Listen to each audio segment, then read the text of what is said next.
Да, се враќаме во студиото по блокот на вестите, минути за првиот разговор ова утро. Верувам дека на ваше, секако и на мое задоволство, ќе уживате во минутите кои што следат, бидејќи говориме за една од најпрестижните награди кои што ги доделува градот Скопје, наградата 13 ноември. Ова година таа беше доделена во рацете на еден истакнат професор и пред се хуманист, бидејќи секако со оваа награда им се дава чест на личности кои што дале особен придонес во развојот и во градењето на практично духот на нашиот град. Денеска им велам добар ден и добре дојде на моите двајца гости, покрај добитникот и уште една добитничка, но ќе видиме зошто се и двајцата тука и зошто е токму овој интересен разговор. Добар ден, како што споменав, за професор доктор Маријан Бојаджиев, добитникот на наградата 13 ноември. Благодарам на поканата. И неговата сестра и нашата драга гостинка, професор доктор Сонја Бојаджиева. Добар ден, добар ден. На самиот почеток во најавата споменав дека пред се честитки за наградата, но честитки и до вас, бидејќи вие сте брат и сестра кои што еве во разлика од 3 години ја добивате оваа престижна награда која што ја доделува град Скопје. Честитки пред се до двајцата, бидејќи еве има наградата континуитет, но од друга страна има и подолг континуитет, бидејќи и вашиот татко во 1997 година ја добива токму оваа награда. На самиот почеток, какво е чувството во едно семејство да заврши една ваква престижна награда, која што навистина се доделува за особена вредност што е оставена зад вас? Професоре, бидејќи сте овогодишен добитник, да, еве ќе ви дадеме вам предност, а потоа ќе се надоврзи и доктор Бојаджиева. Прво да ви се заблагодарам, се разбира, на поканата и на преубавиот вовед. Искрен да бидам, навистина тој градоначалникот, мислам, добро го поентираше новиот градоначалник на нашиот град, дека оваа награда оди кај сите оние што се обидуваат да го направат, да го издигнат духот на Скопје, и мислам дека тоа е убаво. Јас секогаш кажувам, еве сега со таа награда дојдов на пример од Рим, каде што предавам во универзитетот Tor Vergata, и ми е проблем да бидам цел семестар, па секогаш нешто кратам, додавам, не можам да бидам подолг период надвор од Скопје, така да секогаш да велам Скопје е единствен град во кој што можам да живеам, се разбира, така да убавината на оваа награда, убаво рековте дека е најпрестижна. Искрен да бидам, мене ми е чест што се разбира сум добитник, и се надевам дека бар малку сум принел во изградба на тој дух на градот Скопје, а посебната жина има што еве Сонја Бојаджиева. Јас што велам, третиот професор Бојаджиев што ја добива оваа награда, Сонја ја доби пред 3 години, а нашиот покојен татко Илија Бојаджиев ја доби 97 година како истакнат лекар, професор, хуманист, се разбира, така да тоа е можеби единствен случај. Се обидовме да направиме едно мало истражување дали имало тројца од семејство да завршат така 3 награди. Има Билјана Кузмановска и Емилија Цветковска лекарки имаат во едно семејство добиено. Не сме сигурни ќе треба веројатно и градот Скопје да ги помогне, меѓутоа тоа мислам дека убава мисла, убава работа се случи што еве тројца од Бојаджиеви ја добија таа награда до сега. Так, во областа на науката, во областа на медицината, доктор Бојаджиева, пред 3 години и вие бевте носител на оваа награда, ова престижна награда која што ја доделува градот Скопје, но во областа на медицината и во областа на хуманоста, меѓу другото би го рекла. Континуитетот е убав, што завршува во едно семејство, меѓутоа што практично како одговорност од друга страна оваа награда значи? Најнапред дозволете ми да ги поздравам сите гледачи на Студио 10, на 24 ТВ. Некако се чувствувам јас како дома тука, како би рекла. Навистина, добивањето на наградата 13 ноември, награда на град Скопје, за мене лично представува највисоко достигнување, највисока награда, најемотивно врзана награда за мене лично. Јас себе сум добила многу пофалници, награди во светот и тука, меѓутоа, ме трогнува највеќе фактот дека некој ја препознал мојата работа, залагањето во здравството, залагањето во превенција на болести, залагањето во хуманоста, да имам предлагач и секако и други поддршка од други лица и издруженија кои што практично аплицира за да можам да ја добијам оваа награда. Градот каде сум родена, каде што живеам, работам, имало предизвици да останам и во странство, меѓутоа секогаш сметам и сметав и сега сметам дека треба човек да биде во својата татковина, да живее таму и да допринесе таму каде што работи и живее и да донесеме тука да ни биде поубав животот, а тоа е нашиот град Скопје. Знаете, ние од рани нозе сме од семејство луѓе, родители, хуманисти. Таткото наш, кој што веќе има добиено наградата, педијатар, човек со едно големо срце и мајка која што микробиолог, лекар, која што не учеше секогаш на скромност и секогаш двајцата велеа да се помогне таму каде што можеме. Најголема вредност во животот не е материјалното, хуманоста. Така да секогаш еве се стремиме јас, студентите и младите пријатели и лица еве и специјализанти да помагаат кога имат можност. И поради тоа лично јас сметам дека оваа награда и поттик, голем поттик е да се работи што понатака, што повеќе во иднина. Така, ја споменавте хуманоста во секоја област, мислам дека таа треба да е главната нишка која што треба да ги спојува граѓаните, бидејќи секој труд ја враќа до вербата дека може нешто подобро да се направи, секогаш може да се направи исчекор повеќе и најголемите дела честопати се тивки, но незаменливи. Професоре, би сакала да ве прашам, бидејќи го споменавме вашиот татко, кога имате таков дополнителен, да кажам, мотив да работите кога потекнувате од такво семејство и одговорност, како што спомена професорката. Тој е основоположник на клиничката имунологија на клиниката за детски болести. Колку еве овие, да кажам, овие, да не ги речам условно, некој вид на товар што се носи, но ете, може би инспирација на своевиден начин да направите чекор повеќе. Нели велат, родителот е среќен кога неговото дете ќе направи еден чекор повеќе, ако не е нешто поголемо во својот живот. Па добро, тоа е добра приказа, го збориме за татко ми, Бог да го прости, имаше интересен, беше онака народен лекар со, се разбира, голем стручњак, денеска одделот се по него се нарекува, па улицата во која живееме исто сите соседи подпиша, се применува денеска Достапен 24/7 како да, достапен 24/7, да. Меѓутоа, тука е интересна приказа, например, имаше доблест, јас сум единствен не лекар во семејство на лекари. Кога дојде време за приеме, може би ова не ти лежи, дај да видиме нешто подобро.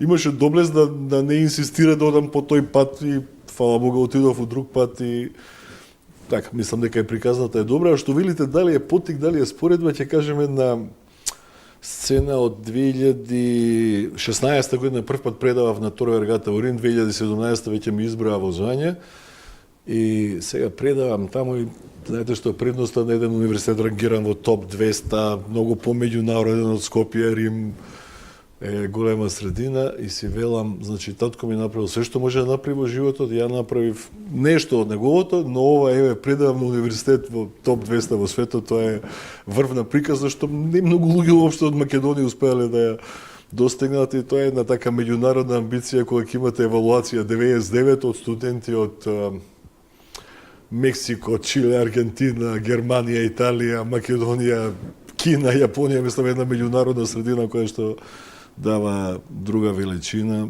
така да, а и од аспект на науката за која што ја добив наградата, сепак таа соработка како на Американ, каде што имавме одличен тим, така и во на Торвергата се ми донесе, да речеме, скоро 900 цитати, што е меѓу што ме рангира у првите десетина, да речеме, во областа на економија и бизнис од државата, Дури успеавме да патентираме еден модел на мерење на организацијска култура, така тоа се тие некои достигнувања што го прават животот убав. Првично предизвика, потоа и успешна приказна да се направи. Бидејќи ова е награда која што ја доделува градот Скопје, споменавме дека градот се сака со дела, со душа. Како го доживувате градот низ призмата на вашата професија? Сонја?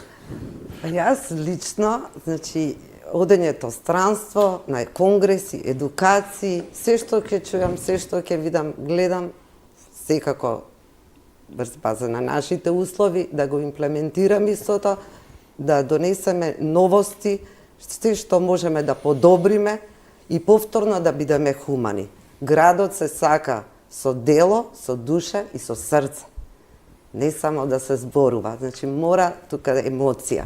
Ние кога одиме, еве јас лично, на некоја хуманитарна акција, знаат луѓето околу мене, јас сум толку возбудена како да и трчаме, работиме, нема круната да ми падне мене од глава, ако јас седам и волонтирам и работам заедно со сите околу мене. Знаете, кога има хуманитарна активност, тука ни се може би лица со хендикеп, лица со ретки болести, лица со некој проблем, и јас сум еднаква со нив.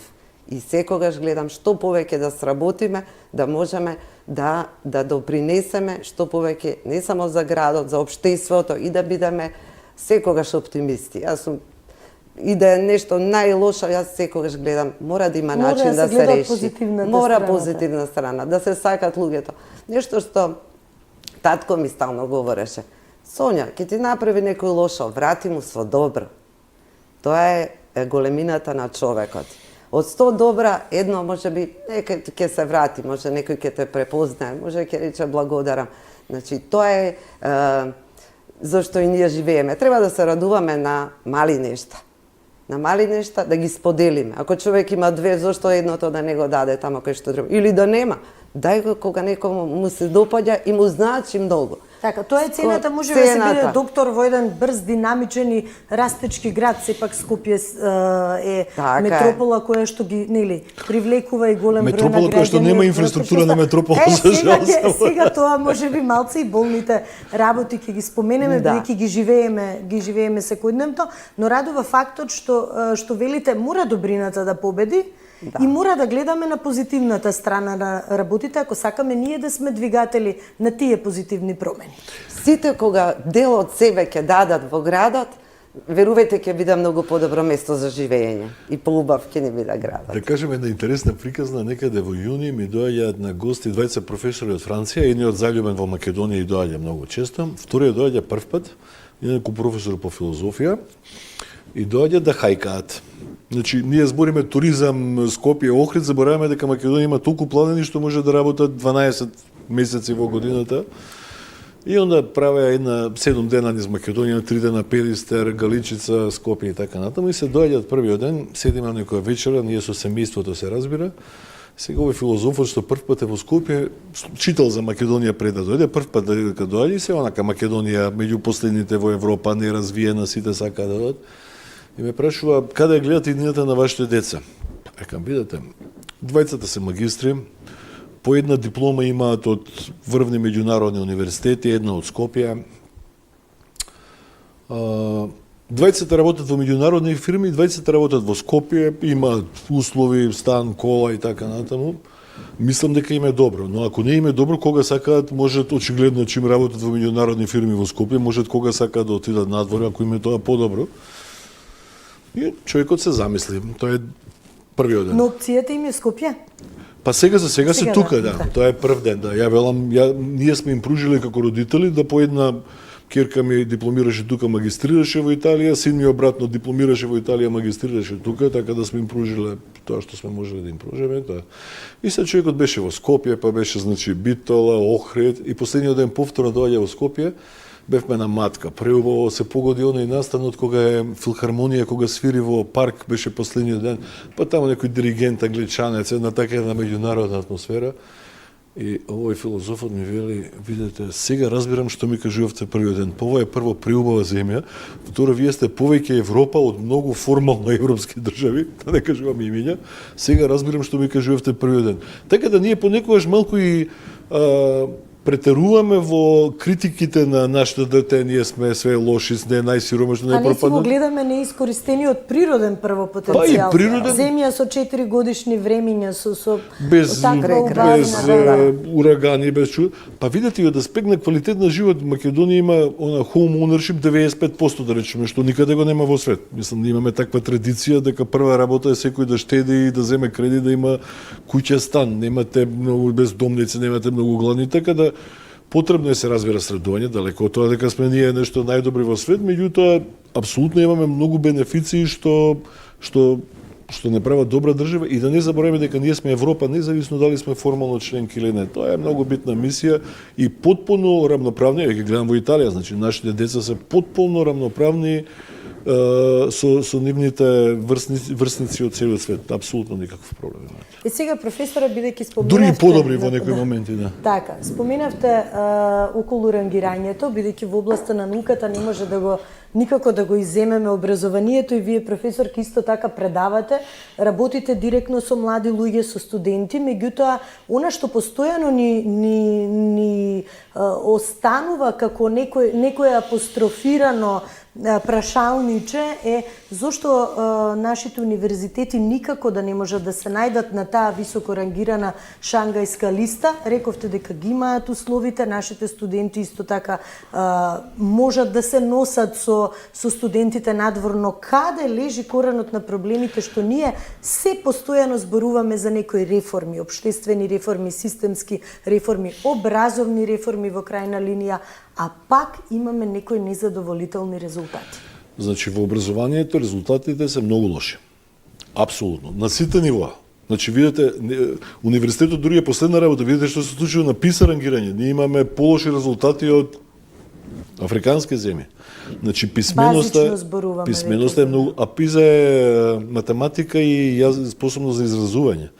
Ние имаме, како се вели, 70 нешто просто функционално неписмени, што не прочитале, значи нешто може да ја разберат азбуката, него што функционално неписмени треба да прочитала една книга во последната година, да чита весници, веќе не знам колку има, мислам има неколку критериуми. Така да ситуацијата од тој аспект е многу лоша. Искрени да бидеме. Да не бидам погрешно разбран, ја не критикувам влада сегашна, вчерашна, утрешна, туку да сватиме дека проблемот постои и да почнеме да го решаваме. Проблемот не можеме да го ставиме во рамка од сега втора работа, не е долго, мислам, тој долго време создаван, меѓутоа никој не почнува да го решава. Тоа е вториот момент. Ние викаме, ајде, во времето на Груевски сите ќе завршат средна школа, сите и сега сите завршуваат, сите се со петки, ќе дојдат на државна матура, просекот доаѓа просек 3, а претходно имаат сите петки. Значи, сега или се правиме будали, или сме будали, па не гледаме дека очигледно системот не функционира. Сега тоа експандира во високо образование и од време на време стално се отвара оваа тема, ки искочи некој Веба Метрикс Шангај, нема македонски утоп 1000. Еве да кажем неколку бројки. Значи, ние работевме со неколку колеги на методологија, Academic Ranking of Balkan University, што за жал од познати причини не добивме средства од ФИТР, иако бевме избрани. И значи, чисто да ви дадам вовед колку се лоши бројките. Например, вкупниот научен опус на македонските универзитети е 1/10 од универзитетот во Загреб.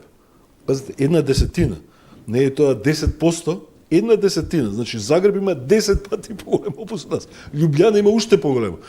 Значи, сега збориме за, не знам, разлика како, не знам што да кажем, Трабанти, Порше. Мислам, за огромни разлики. Да биде белјата поголема, нас не пристигнуваат во регионални рамки универзитети што порано ги сметавме за провинцијални. Ниш, Крагуевац, Осијак, Риека, сите сега рангирани пред УКИМ само по научен опус. Значи, нашата методологија го работи само научниот опис. И сега тоа, ние не може да кажеме, крив е овој ректор, оној ректор, овој министр, него да кажеме дека состојбата едноставно не може да се подобри на овој начин на кој што се оди. Сега, како тоа да се подобри, се разбира, тоа е посериозна работа, меѓутоа да кажеме еден пример.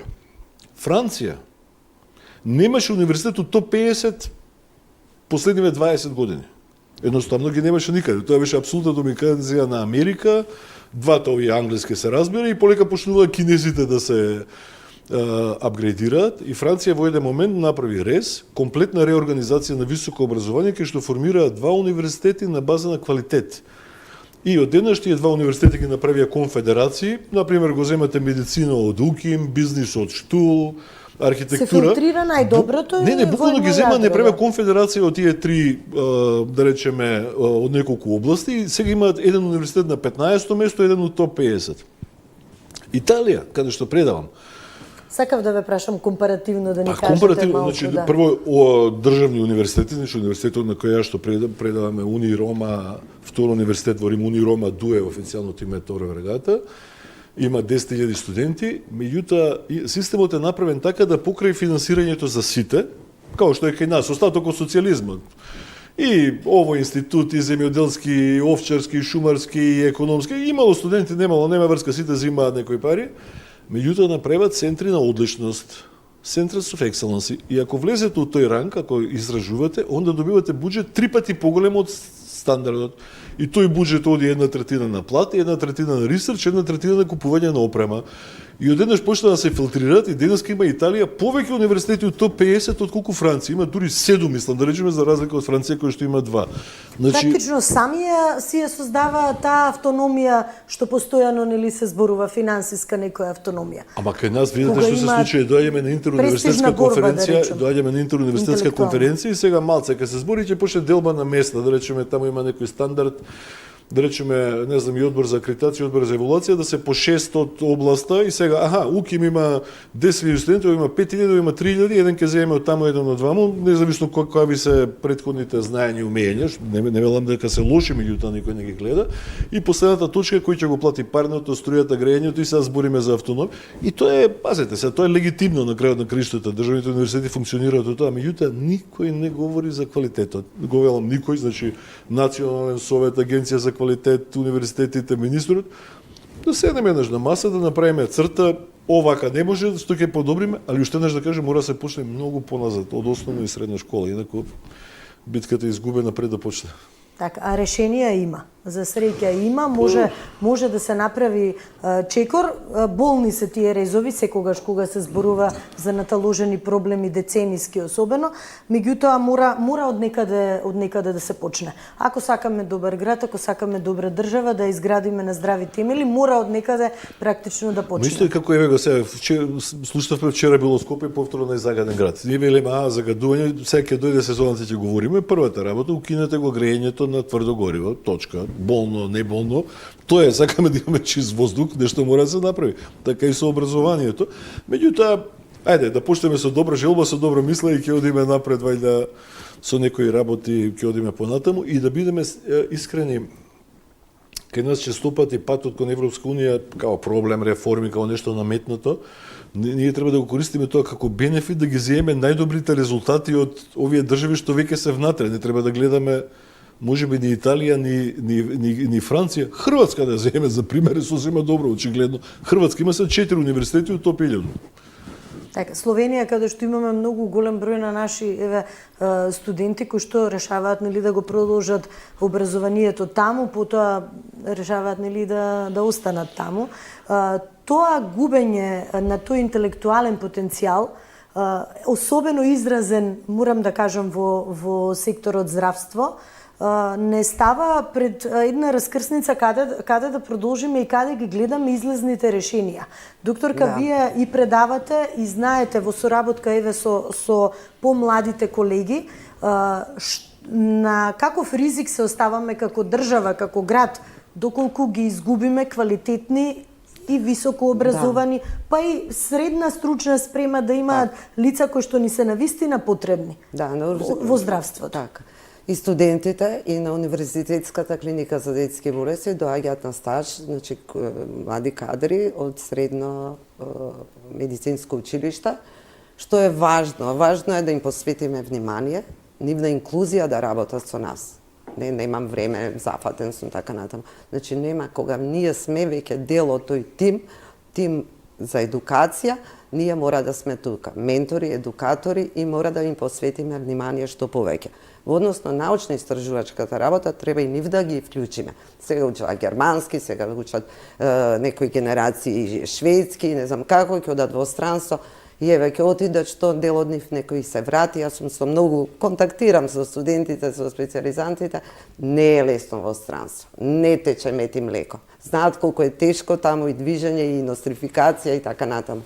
Јас сега последниве години гледам што повеќе да ги вклучам и во пишување на некој научно-истражувачки труд, и во работа, да ги мотивираме да останат. Само така може да бидат до нас. Инаку на друг начин ќе незаинтересираност ако видат од наша страна, не ги вклучуваме во работа, не им овозможуваме вработување, мора да се вработат младите. Значи, на некој начин да дадеме брзо едукација дополнителна која е потребна, едукација, специализација, субспециализација, да бидат со нас рамо до рамо и да бидат подобри од нас. Мора да им дадеме ветер во грб. И нешто друго, во однос на напредувањето на медицински факултет. Ние имаме врвни научни истражувачи, врвни лекари, професори кои што одлично котират и во странство и се ја презентират и државата и градот и така и медицински факултет. Нешто што може би и фали, освен средствата кои што мора државата да одвои повеќе средства за наука, за развивање на научна мисла и за да се остави некоја трага, треба исто така афилиациите може да бидат уште по-унифицирани. Негде пишуваме прво универзитетска клиника за детски болести, негде медицински факултет, она што спомена професор Бојаджиев, значи тие треба да бидат можеби на ниво на еден универзитет или сите универзитети, да се прикажеме надворешно како заедно. Афилиациите секогаш и ние меѓу нас некогаш ги грешиме и не сме видливи во странство. Нас не може да не прочитат дека ние сме напишале толку труд. Практично на дисперзиран. И друго нешто, точно, и друго нешто, базичната медицина. Ние тука немаме базична медицина, како што имат други европски земји. Мораме малку да поработиме. Да, мала држава, кошта многу, меѓутоа мора да се концентрираме организацијски. Не може во една установа да има 5 исти апарати, затоа што сака да работат 5 луѓе на тоа. Ќе биде еден. Во друга клиника ќе биде тој еден. Така работи Европа. За некои пософистицирани работи има еден во некое место во не во некоја држава, во целата држава, ние сме 2 сати држава денеска. Не може, невозможно е тоа и многу, не знам, можеби на некои работи, еве конкретно за специализацијата би рекла дека треба да биде една унифицирана на медицински факултет УКИ. Тоа сегде го кажам. Не може да има специализација и да не ме разберат погрешно и на други универзитети, тетовски и штипски, каде што нема кадар кој да ги обучува. Нема кадар, немат ментори, полагат, можеби и не полагат колоквиуми, доаѓаат кај нас на стаж, ние ги учиме, не може да ги одвоиме, меѓутоа ние не смееме да бидеме ни ментори, ни едукатори законски на нив. А тука се со нас. И потоа нашите полагаат 13 колоквиуми, другите да не должам, има многу за говорење, ама сепак мора да бидат со нас сите заедно и еве заеднички да превземеме некои мерки како тим, да имаме подобри кадри со нас да бидат младите лекари. Да кажеме на работа за наградата, да се вратиме, еве, ајде и со Сонја и со некои други што се сретнавме на доделувањето. Имаме предлог да формираме Сдружение на граѓани алумни 13 ноември, пошто сите што го добиле на некој начин очигледно направиле нешто добро за градот и прва работа ќе биде да се собереме некаде пред Нова година, да побараме се разбира средба со градоначалникот и со председателот на советот професор Даме, така да мислам дека тоа може да биде мотив да се суе, пошто тука има стварно интелектуален, па и уметнички потенцијал на луѓе што го кажат. Сите размислуваат на тоа да си го соберат квалитетот на едно место, за да можат посилно да настапат. Секој дисперзирање на енергија, на знаење, на квалитет, на вештини, сето тоа има да одреден квалитет и потенцијал, меѓутоа е многу мал и невидлив во одредени рамки. Меѓу другото ова што го споменавте, дополнително тоа значи многу, особено кога го зборуваме и во делот на хуманоста и во делот на науката, кога градите некоја доверба во системот, а системот сме сите ние. за здравството еве конкретно, нели, таа комуникација колку е важна помеѓу лекар пациент, колку е важно довербата меѓу студент со професор. Тоа е нешто што, нели, потребно е многу време, вака кога некогаш ќе говориме, ќе им се каже на, еве, или независно дали на студенти или на нашите деца, дека подолго траене патот до одреден успех кога треба да се постигне. Пред се во вашата дејност да се биде хуман, а потоа да се валоризира трудот, како што некогаш помладиве генерации можеби сакаат на инстант трака сето тоа да биде, меѓутоа квалитетот тоа исто сериозен проблем, тоа исто сериозен проблем и претходно знаење, акумулирање и да се, нели, сето тоа во пракса да се примени. Замислете, ние сега значи 2025 година говориме за квалитетно образование за средна школа во време кога светот веќе оди комплетно на вештачка интелигенција. Една од добрите ствари Европска унија што најави отварање некоја фабрики, ако не слушнавме детали за повеќе фабрики кај нас, ќе видиме како нешто за вештачка интелигенција се говори, така да ние стварно мораме да некако да ја скокнеме индустријската револуција и додиме во оваа нова револуција која што апсолутно ќе го промени светот. Ја им кажам на студентите и во Скопје и во Рим, работите каде што вие ќе работните места каде што вие ќе бидете за 10 години денеска не постојат, не се создадени. Ова ние што ве учиме, најдобро што можеме да ве научиме како да вие бидете способни сами да учите понатаму и да решавате проблеми. Инаку брзината на промените е фасцинантно. Тоа е Вештачката интелигенција можеби вака да многу луѓе ги плаши, меѓутоа во здравството сега имавме саем на медицина, многу значи во однос на диагностика и понатаму веќе тераписки пристап. Така да јас и младите гледам веќе они се повешти во некои работи. Да, може да напише вештачка интелигенција состав. Викам, учите, читајте. Медицината е нешто друго. Вештачката интелигенција ќе ни помогне во однос на нешто што не може голо око да види, дел од милиметар и така натаму. Ќе ни помогне, меѓутоа основата мора да имате. Мора да учат, мора да читат, мора да работат. Не се промениле некои работи од кога постои човештвото. И нешто што сватив сите овие години, што стално го кажувам на презентации, да, јас една единка ќе направи нешто. 5 луѓе ќе чекориме, ќе направиме, ќе има некаков добробит. Меѓутоа, ако тимски сите работиме, значи сите институции на системот, заедно со секој кој што сака да допринесе нешто, тогаш ќе имаме успех.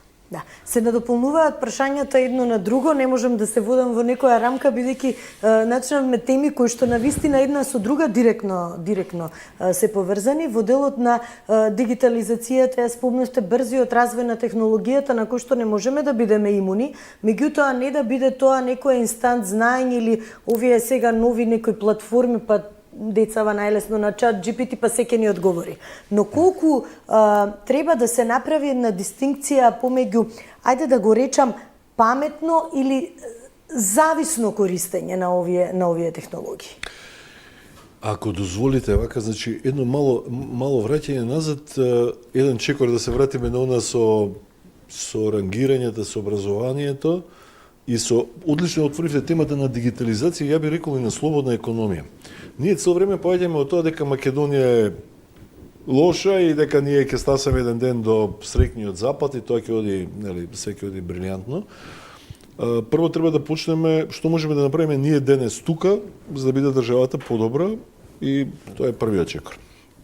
Моја филозофија е треба да ги направиме студентите подобри индивидуи, па тие ќе направат подобри организации, па сите заедно подобро општество. Сега, што е подобро општество? Сега доаѓаме до еден сериозен проблем што отприлики од Македонија многу ретко се отвара таа тема, а тоа е зголемување на јазот помеѓу Америка и Европа. Во последните 20 години разликата меѓу Америка и Европа почнува да личи како Јужна и Северна Кореја од аспект на економски развој, да не бидам погрешно развој. Америка отиде се више 30% просечен GDP над Европа и тоа во најголем дел се базира на слободната иновативна предприемачка економија. А за останувањето Европа на една бирократска, како ќе overregulated, премногу регулирана економија и како велат најголемо достигнување на Европска унија што го натера iPhone да стави USB-C како полноч, а меѓу време Америка ги направи сите овие чуда. Сега што видите како ние да ја фатиме оваа постиндустријска револуција, значи мојот став е она што го реков преска, ние треба да ја скокнеме нормалната револуција и да одиме во оваа постиндустријска револуција. Брзо растечка. Што па се базира на два моменти што се многу базични. Соња убаво спомна базичната медицина, а во знаењето тоа се математика и филозофија. Имаше неодамно интервју Сантија Надел, директорот, председателот на Microsoft, кој што вели, заборавете програмирање, учете само математика и филозофија, тоа е она што ќе ни треба да ги насочиме машините и вештачката интелигенција каде ќе оди. Оти овие знаења технички, ето тоа полека ќе се разбира на многу места ќе биде човечкиот фактор незаменлив, меѓутоа ние мораме да одиме на усавршување на базичните знаења, што повторно ме враќа на ова со средните училишта, сите имаат петки и сите зе, а функционално се неписмени. Такво општество ние градиме, мислам дека се надам нема да биде пресилен збор, градиме инвалиди во смисол дека нема да може да функционираат во општество што се базира на знаење.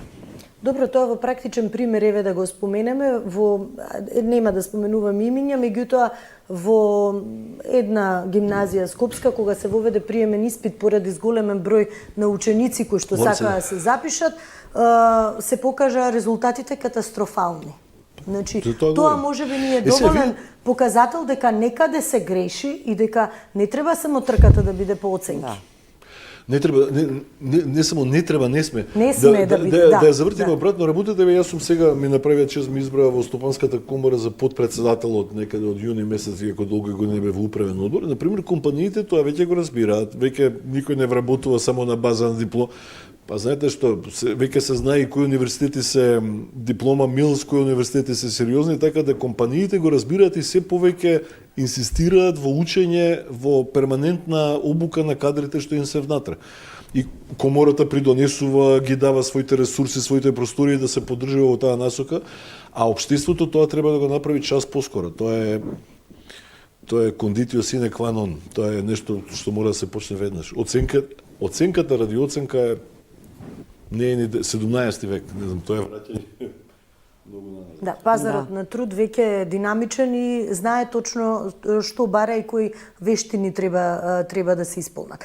И сега повторно ќе се навратиме на наградата, бидејќи навистина има голем број на проблеми кои што треба да се решаваат, има решение, само да сакаме да го најдеме, но во делот на наградата сигурно е потребна инспирација и поддршка од семејството. Вие секако сте си поддршка едни на други и споменавте дека и вашите деца се успешни личности кои што имаат отворена можност дали да бидат тука или да ја градат својата иднина надвор, но тоа е лична перцепција кој како го доживува.